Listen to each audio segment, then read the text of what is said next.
Hello दोस्तों, मैं अमित कुमार एक बार फिर आप सभी का स्टडी फॉर यूट्यूब चैनल में स्वागत करता हूं। और आज हम बात करेंगे हरियाणा में विद्युतीकरण।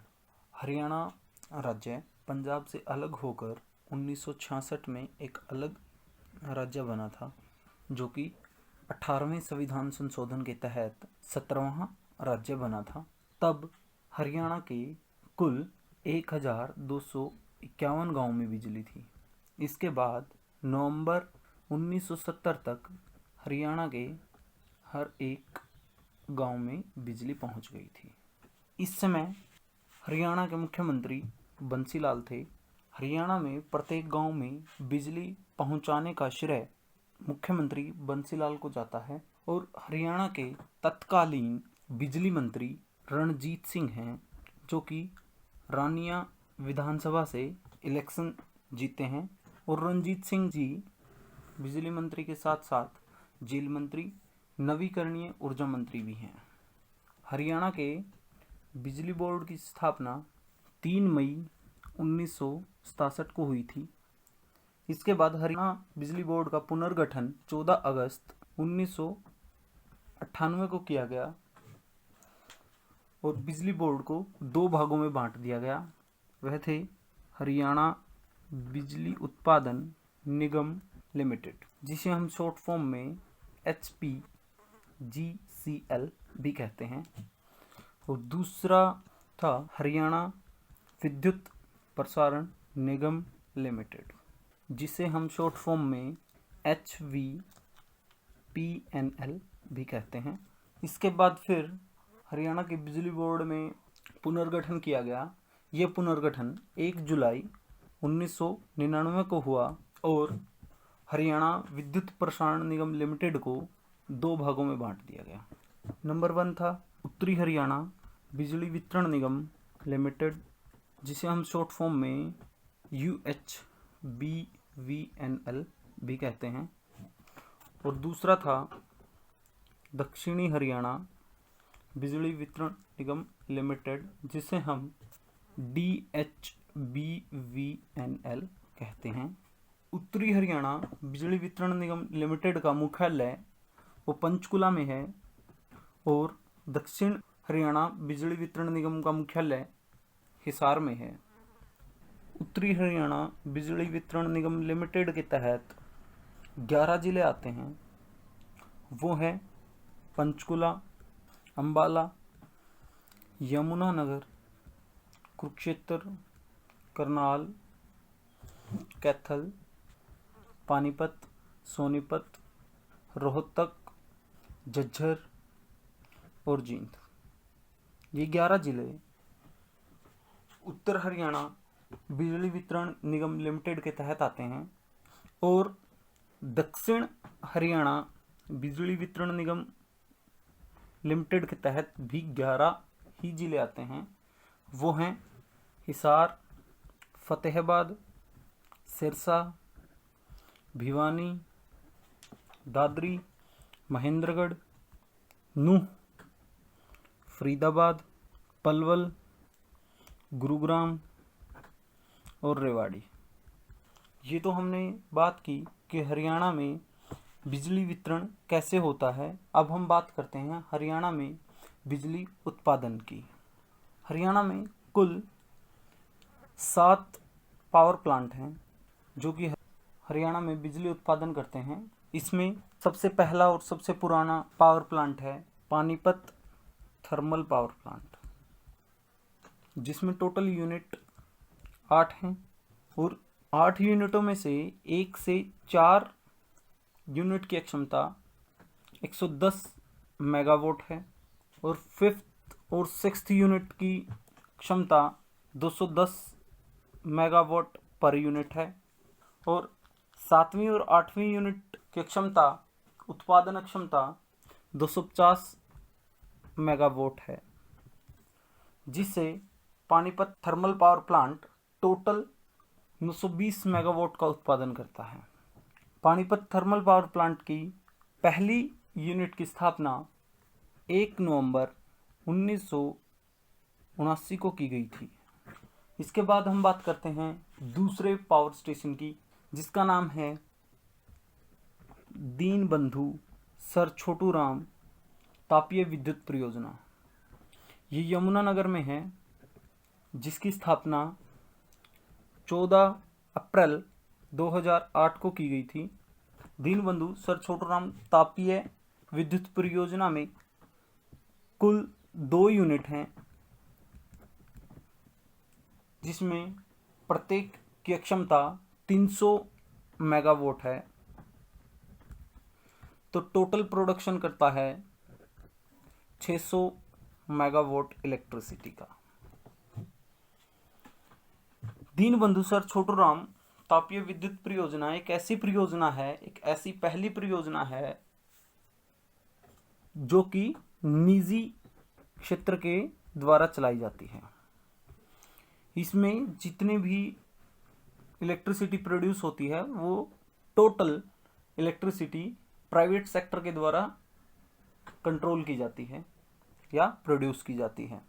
इसके बाद हम बात करते हैं राजीव गांधी पावर प्रोजेक्ट खेदड़ की, जो कि हिसार में है। इसकी स्थापना 24 अगस्त 2010 को की गई थी। इसमें टोटल 2 यूनिट हैं, जिसमें से प्रत्येक यूनिट की क्षमता 600 मेगावाट है, जो कि टोटल प्रोड्यूस करता है 1200 मेगावाट। इसके बाद हम बात करते हैं Indira Gandhi super thermal power project की, जो कि जाडली झज्जर में है। इसकी स्थापना 4 मार्च 2011 को की गई थी। इसमें टोटल 3 यूनिट हैं और प्रत्येक यूनिट की क्षमता 500 मेगावाट है। तो Indira Gandhi super thermal power project total production करता है 1500 मेगावाट का। इसके बाद हम बात करते हैं Mahatma Gandhi super thermal power project की, जो कि झाड़ली झज्जर में ही है, जिसकी स्थापना 12 जनवरी 2012 को की गई थी। इसमें कुल 2 यूनिट हैं और प्रत्येक की क्षमता 660 वोट है। तो टोटल प्रोडक्शन कितना हुआ? 1320 मेगावाट। एक यूनिट की कितनी है? 660 मेगावाट और टोटल प्रोडक्शन हुआ 1320 मेगावाट। इसके बाद हम बात करते हैं फरीदाबाद थर्मल पावर स्टेशन की, जो कि मुजेड़ी फरीदाबाद में है। इसमें टोटल 3 यूनिट हैं, जिसमें से 2 यूनिट की क्षमता 143 मेगावाट पर यूनिट है और सिंगल यूनिट की क्षमता 144 मेगावाट है।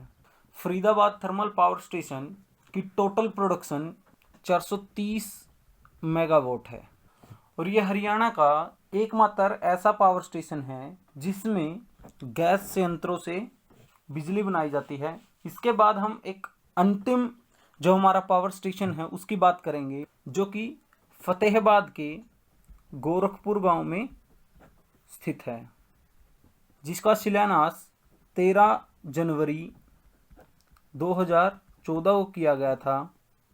ये एक अणु परियोजना है। इसमें टोटल 4 यूनिट हैं और प्रत्येक यूनिट की क्षमता 700 मेगावाट है।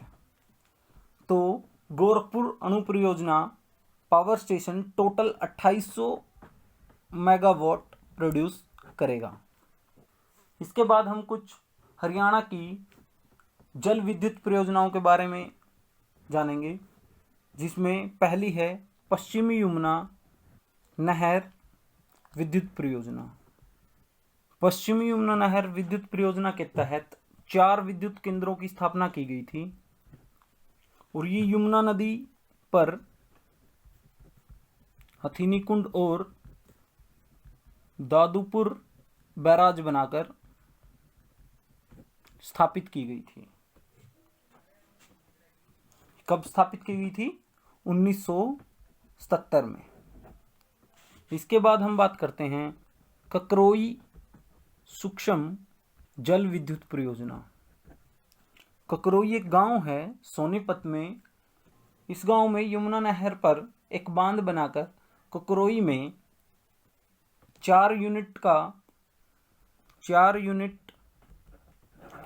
का एक विद्युत पावर प्लांट स्थापित किया गया, जिसकी क्षमता 400 मेगावाट है। और इन सभी के अलावा कुछ इम्पोर्टेंट पॉइंट्स हैं, जैसे कि हरियाणा में जैव ऊर्जा से 1400 मेगावाट बिजली उत्पादन होता है, और पानीपत में पहला ऊर्जा पार्क स्थापित किया गया था, जो कि जवाहर नवोदय विद्यालय में स्थापित किया गया था। हरियाणा में इसके अलावा अंतर्राष्ट्रीय सौर ऊर्जा गठबंधन का मुख्यालय भी है, जो कि गुरुग्राम में है। जो अंतर्राष्ट्रीय सौर ऊर्जा गठबंधन है वो कुल 121 देशों का गठबंधन है, और इस अंतर्राष्ट्रीय सौर ऊर्जा गठबंधन का शिलान्यास भारत के प्रधानमंत्री नरेंद्र मोदी और फ्रांस के राष्ट्रपति फ्रेंको ओल्दो ने किया था। कब किया था? 25 जनवरी 2015 को। हरियाणा सरकार ने 2 योजनाएं चलाई हुई हैं, जिनमें से पहली योजना है महारा गांव जगमग योजना। इस योजना की शुरुआत 1 जुलाई 2015 को की गई थी। इस योजना के तहत हरियाणा के प्रत्येक गांव में 24 घंटे बिजली देने का प्रस्ताव किया गया था, और जिसमें से पंचकुला हरियाणा का पहला ऐसा जिला बन गया है जिसके गांव में 24 घंटे बिजली दी जाती है। इसके अलावा एक और परियोजना है मनोहर ज्योति योजना। इस योजना के तहत बीपीएल परिवारों को